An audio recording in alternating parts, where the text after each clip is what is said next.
Et c'est l'heure d'accueillir notre deuxième pitcher du jour. Bonjour, bienvenue. Bonjour.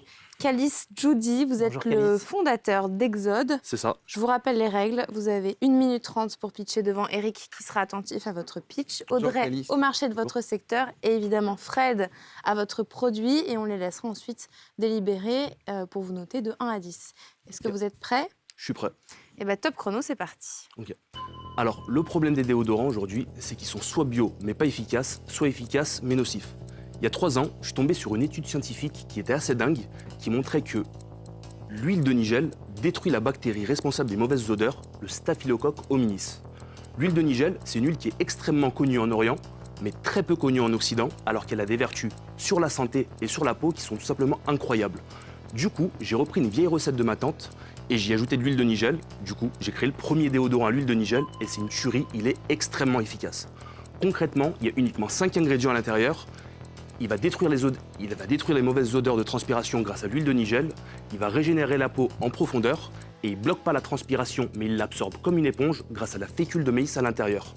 Un petit pot comme ça pour l'utilisation, il suffit simplement d'ouvrir le pot, de prendre une petite noisette avec son doigt et de venir l'étaler directement sous l'aisselle. La peau l'absorbe instantanément.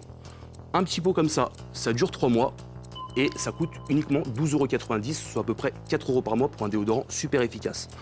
On a 4 parfums, le parfum agrumes, le parfum musc, le parfum coco et le parfum vanille. En 2023, on a vendu près de 100 000 unités. J'ai dépassé mon premier million d'euros de chiffre d'affaires. On a des clients dans toute la France qui nous en demandent. Et aujourd'hui, on a une problématique. Tout le monde veut voir nos déodorants proches de chez eux parce qu'ils en ont marre de payer les frais de port. Donc 2024, c'est go sur le B2B. Merci Calice pour Exode. Est-ce que notre jury a des questions avant qu'on vous laisse noter cette prestation? Audrey? Go pour le B2B, ça m'ouvre la porte de la question du go-to-market. Donc aujourd'hui, tu distribues en direct via ton site internet? Alors, l'endroit sur lequel on vend le plus de déodorants, ça représente 98% du chiffre d'affaires, c'est bien sûr notre site internet. En fait, l'objectif, si je peux détailler un peu plus, c'est que l'objectif était avant tout, en 2023, de se faire connaître en ligne, parce que moi qui suis un ancien commercial, je m'étais pris beaucoup de portes. Lorsque j'ai démarré l'aventure entrepreneuriale, on me disait « si t'es pas connu, ton produit va pas se vendre ». Donc concrètement, j'ai pris en compte ce conseil. J'ai décidé de me faire connaître en créant une communauté sur les réseaux sociaux. Aujourd'hui, on a à peu près 60 000 abonnés. On est suivi par pas mal de monde. Et donc, le fait qu'on ait un produit aussi qui soit très efficace, ça a permis vraiment de faciliter la constitution de cette communauté. Et maintenant qu'on est connu, le but, c'est justement d'aller ouvrir les portes du B2B, vu qu'on a un petit nom. B2B, c'est retail, c'est ça que tu veux dire? C'est ça, B2B, c'est retail. Donc, c'est du B2B2C, c'est-à-dire qu'on vise avant tout les enseignes qui vont revendre nos produits, notamment la pharmacie et la parapharmacie, où on a une énorme demande là-bas. D'autres questions? Oui, Avant moi j'ai deux Fred. petites questions. La première sur le nom du produit, pourquoi il s'appelle Exode? Alors, exode, parce que le but, c'est de quitter les produits nocifs pour faire un exode vers le naturel. Et cet exode, on peut le faire uniquement avec des produits efficaces. D'accord, je ne l'ai pas entendu, peut-être ça peut faire partie du narratif. Et autrement, je crois que j'avais lu dans un pitch, ou je ne sais plus où, une histoire avec Cléopâtre. Alors, l'huile de Nigel faisait partie de la routine beauté de Cléopâtre. Ah, voilà, c'est ça que j'avais Cléopâtre et retenu. Néfertiti, en fait, Les qui deux. étaient considérées comme les plus belles femmes de l'Égypte antique, en tout cas à l'époque. Et donc, Cléopâtre, en plus d'utiliser du lait d'ânesse et du safran, utilisait aussi de l'huile de Nigel pour parfaire son teint. Ah, ça nous fait voyager, ça. Tu peux le mettre dans le pitch, hein, je pense. Hein. C'est vrai que j'y avais pas pensé. Et si je reviens sur Terre, les produits sont fabriqués où? Alors, les produits sont fabriqués, de base, ils étaient fabriqués chez moi, dans ma cuisine. D'accord. Mais comme la réglementation l'interdit, aujourd'hui, je fais sous-traiter à un laboratoire à taille familiale en région parisienne. il n'y a plus qu'à vous laisser délibérer. Calice, venez avec moi. Merci beaucoup. À tout de suite. Merci. Calice, vous venez à l'instant de pitcher devant nos coachs. Est-ce que vous êtes content? Est-ce que ça va? Franchement, ça va super. L'émotion est à son paroxysme, puisque je ne m'attendais pas à... Même là, j'arrive plus trop à parler, mais non, vraiment, c'était super. Ils ont été vraiment très attentifs à ce que je disais. Ils ont posé des bonnes questions. Et pour un premier pitch, je suis très satisfait de comment ça s'est déroulé. Est-ce que vous appréhendez là maintenant le retour en plateau, les notes, les coachs? Est-ce qu'il y a certains coachs que vous craignez plus que d'autres? Alors, il y a Monsieur Salomon que j'ai pas entendu me poser de questions, donc je sais pas encore quel sera son retour. Sinon, non, pas trop d'appréhension. Je sais qu'au bout d'un moment, j'ai eu l'impression d'avoir un peu bégayé, fait un peu des faux mouvements, mais sinon, non, pas tant que ça. Peut-être d'autres bonnes questions, j'espère. Bon, moi, en tout cas, je ne l'ai pas entendu. On va voir ce qu'en pensent nos coachs. C'est parti, on retourne en plateau. Nous sommes de retour en plateau avec Calice pour découvrir les notes de notre jury sur Exode et sur le pitch de Calice. Attention, c'est parti. 3, 2, 1. Et c'est un 8 sur 10 pour Eric pour le pitch, un 6 pour Audrey pour le marché du secteur et enfin un 7 pour Fred pour le produit. Eric, je te laisse commencer comme d'habitude. 8 sur 10 pour le pitch. En toute transparence, je ne mets pas 8 à ton pitch. En toute transparence, je mets 8 à Calice. C'est à toi que je mets 8 parce que tu dégages grave, on t'adore, on a envie que tu aies raison, on a envie que ce soit vrai et tout. Et en même temps, je voudrais te dire quelque chose de très important, tu es ton pire ennemi. Pourquoi ? Je me disais, il faut que ce soit moins vendeur. Donc tu nous as fait le truc, et je te montre, et je tata. On avait l'impression d'un vendeur en train de vendre ses produits, plus que quelqu'un qui nous parlait de son pitch. Donc le pitch était plutôt bon. J'ai pas grand-chose à dire, si ce n'est peut-être que l'huile de Nigel, peut-être que tu peux la mettre un peu mieux en scène. Ça nous vient du passé, ça fait partie de l'histoire. Tu nous parles de Cléopâtre, Néfertiti. Peut-être ça peut donner un petit peu de véracité et lui donner l'importance.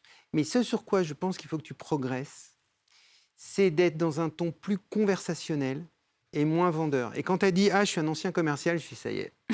Ça y est, je l'ai vu, il a enlevé le masque. C'est l'ancien commercial qui parle. » Donc, tu es le mec super sympa. On a envie que tu aies raison, on a envie de dire oui. Mais il faut que tu la joues un peu plus conversationnelle et moins « je te vends mon truc ». Ça, pour moi, c'est le plus important. Sur le reste, j'ai envie de te dire, c'était très bien, comment ça marche, déjà 100 000, 1 million, donc de la réassurance. Ah, je me dis, s'il fait 1 million de chiffre d'affaires, c'est quand même, le truc existe. Vachement bien. Tu amènes tes produits, tu nous les montres, tu nous sors l'huile de Nigel. Ta tante ou ta grand-mère, ta tante, la tuerie, tout ça, c'est bien. Tout ça, ça marchait bien. Il faut juste que dans la façon de le faire, tu m'enlèves le commercial et tu me donnes le mec qui me parle normalement. Et là, nickel. Et 8, parce qu'il y a du soleil en toi, ça nous sort, ça nous illumine. Et moi, je t'ai adoré. Merci beaucoup, c'est très très gentil, ça me va tout droit au cœur. Audrey, je ne vois plus ta pancarte. J'avais mis 6 6. pour le marché du secteur. Oui. Alors, Exode, j'ai 2 petits reproches à lui faire et j'ai eu un coup de cœur sur un petit point. Je m'explique. Les 2 reproches que je peux faire, c'est ce qu'on appelle un red ocean. Il y a beaucoup de concurrence et évidemment, le marché potentiel, il est immense. Mais c'est pas tant le fait qu'il y ait d'autres marques sur le marché qui m'ennuie, c'est, moi, je pense, coût d'acquisition.